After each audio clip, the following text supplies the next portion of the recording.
Você acredita em possessão demoníaca, em exorcismos?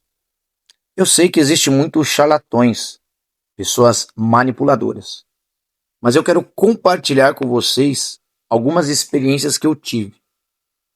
A Bíblia confirma com clareza absoluta, como em Marcos 16:17, aonde Jesus assegura que os crentes expulsarão demônios em seu nome. Eu creio na existência pessoal do diabo e dos seus anjos.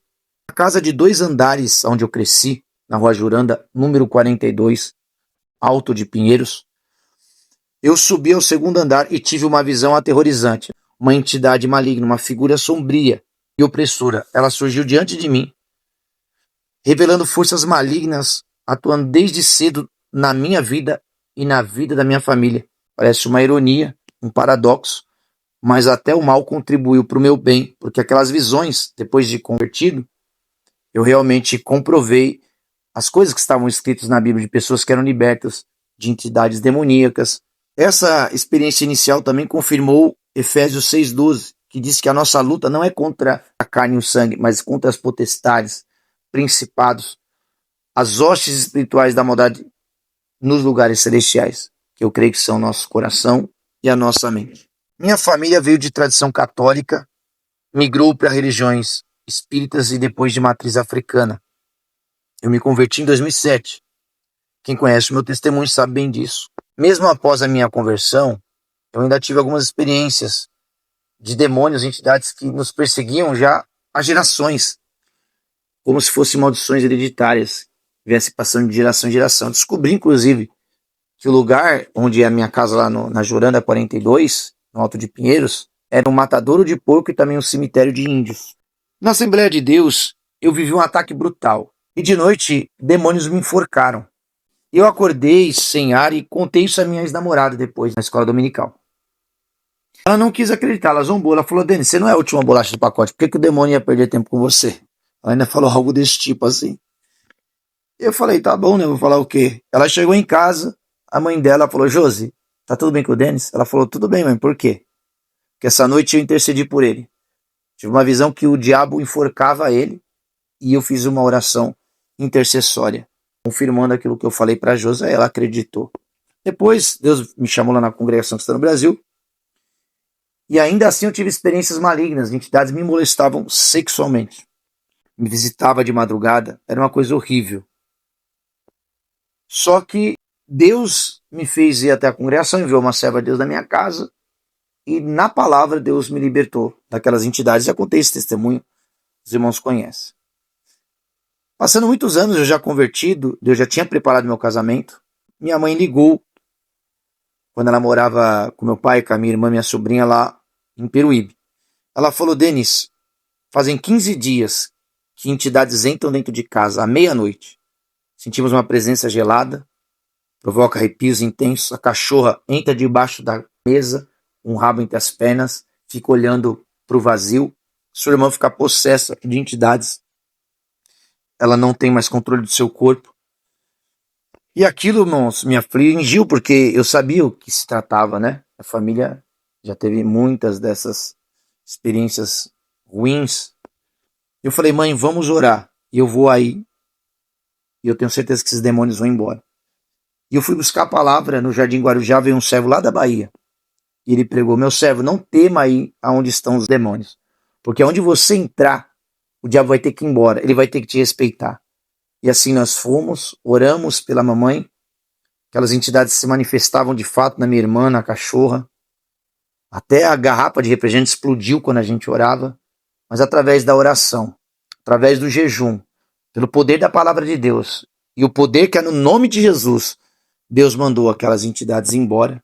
E eu glorifico a Deus, porque a palavra se cumpriu na nossa vida. Jejuamos e oramos com fervor, como está escrito lá em Mateus 18, versículo 20. Em uma missão em Peruíbe, o irmão Alaf me convidou para fazer uma visita na casa de uma parente. Ela estava vendo coisas. E assim nós somos. Abrimos aquela visita em nome do Senhor Jesus, que detém todo o poder. Filipenses 2, 9 e 10 diz isso. E Deus mandou profetizar naquela casa que Deus libertaria de demônios, de remédios de tarja preta. Enfim, Num determinado momento, na presidência, Deus falou, canta o hino 91, pede para os irmãos levantar as mãos na direção da moça, e todas as irmãs vão abraçar ela. E naquele momento a presença de Deus foi muito forte.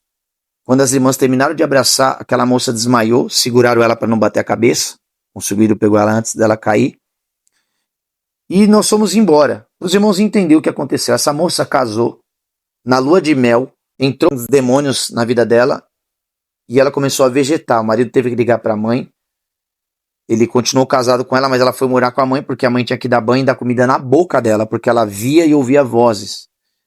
Começou a tomar remédio de tarja preta, foi diagnosticada com síndrome do pânico e esquizofrenia, sendo que ela era uma moça normal, do dia para a noite. Talvez alguma coisa tivesse no quarto, não sabemos o que aconteceu, alguém fez alguma coisa.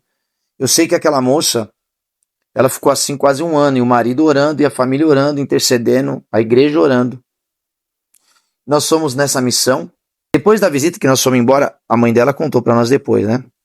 A moça que não tomava banho sozinha, não comia sozinha, falou, mãe, quero tomar banho. A mãe ficou com medo, ficou do lado de trás da porta, fora, esperando a filha tomar banho, ouvindo para ver se acontecia alguma coisa. Tirou a chave da porta, do banheiro. E a irmã, a senhora, a mãe da menina, relatou que um espírito atravessou a porta, passou pelas pernas da irmã, arrepiou ela todinha, saiu correndo pelo corredor, assim, né, flutuando pelo corredor, um espírito bem baixinho, rasteiro. Atravessou a porta e foi embora. Isso eu fui saber depois. Um ano mais ou menos depois eu voltei em Peruíbe. Não comuniquei com ninguém que ia, fui de surpresa, fui visitar minha mãe e não falei para os irmãos que eu ia. Peguei o relatório e falei, Deus, se tu libertou a tua serva, permita que eu congregue na mesma igreja que ela esteja congregando e ela sinta de contar, não para me vangloriar, para eu saber que o Senhor completou essa obra e eu vou te glorificar. E assim foi feito. Eu congreguei numa igreja que ela estava, na hora da testemunhança, ela sentiu de contar essa experiência, essa obra, esse milagre.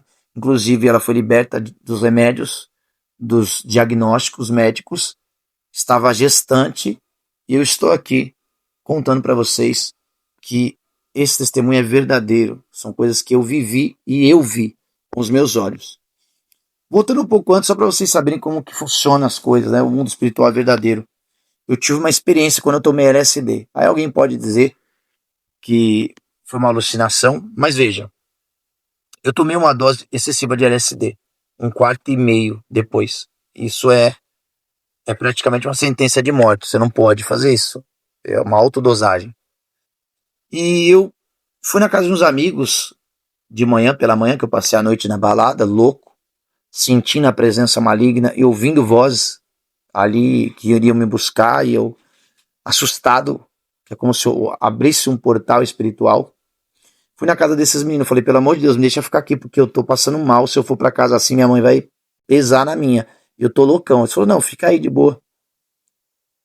E nisso eles que estavam careta, eles não tinham usado nada. Ouvimos, todos nós, a porta se abrir, fechar, ouvimos passos no azulejo. Quando fomos ver no corredor quem tinha aberto e fechado a porta, quem estava andando em nossa direção, não havia absolutamente ninguém. Então o mundo espiritual é verdadeiro. Existe charlatão? Existe a moeda falsa? Isso é sinal que existe a verdadeira. Porque se tem a falsa, é porque tem a verdadeira. Então, meus queridos, são coisas que fazem a gente repensar o nosso posicionamento no mundo espiritual, como nós estamos servindo a Deus. A palavra de Deus fala que tem casta de demônios só expulsa com oração e com jejum. Nós temos que procurar ter uma vida mais espiritual do que material. Ter um equilíbrio, obviamente, mas nos consagrar mais. Que a gente tem muito mais uma vida material do que espiritual. E nós não somos só matéria, nós somos corpo, alma e espírito. A gente perde tanto tempo com entretenimento, tantas coisas, e não sobra tempo para a gente fazer as coisas que são mais importantes. Como Marta e Maria, né? Aí Jesus fala, Marta, Marta, estás afadigada com tantas coisas, mas uma coisa é mais importante, que a sua irmã escolheu a boa parte. Essa nunca lhe será tirada. E a verdade, irmãos, tudo aquilo que a gente tem prazer de fazer, que a gente ama, a gente dá atenção. Quando a gente despreza alguma coisa, não sobra nunca tempo. Então vamos colocar Deus em primeiro lugar, como prioridade da nossa vida. Porque para a gente viver essas coisas, e não estou aqui me vangloriando, que Deus sabe das minhas fraquezas, dos meus pecados, mas nessa época que eu vi essas coisas, eu estive vivendo a palavra de Deus verdadeiramente inserido nessa verdade, buscando agradar a Deus. Tive momentos de fraqueza, momentos que a fé se abalou, mas mesmo em uma época que eu passei de praticamente incredulidade, de quase apostatar da fé, se não fossem as experiências, eu não conseguiria permanecer. Tanto as negativas quanto as boas experiências. Isso comprova a existência de Deus e a veracidade daquilo que está escrito na Bíblia. Deus continua falando através de milagres, principalmente através da sua palavra, mas através de milagres, de sonhos, revelações, visões, profecias, através de um testemunho interior. Até a natureza fala sobre Deus, até os nossos rins nos ensinam de noite da lei de Deus e assim por diante, como está escrito na palavra de Deus. Você já teve alguma experiência assim verdadeira, genuína? Deixa o seu comentário aí, coloque o seu testemunho aí para nós ouvirmos, será um prazer nós compartilharmos essas experiências. Tenho certeza que isso é importante para pessoas que vão assistir e ler também aqui os comentários. Eu leio todos, respondo todos os comentários. Peço para você também deixar o seu like, isso vai ajudar com que o meu vídeo aqui na plataforma seja entendido, o algoritmo, que ele tem relevância. Então peço, curta, compartilhe, comente. Se não é inscrito, eu peço para você se inscrever no meu canal e também acionar os sinos das notificações. Toda vez que eu tiver conteúdos novos, você será avisado aí pelo YouTube, tá bom? Deus abençoe, fiquem todos na paz de Deus.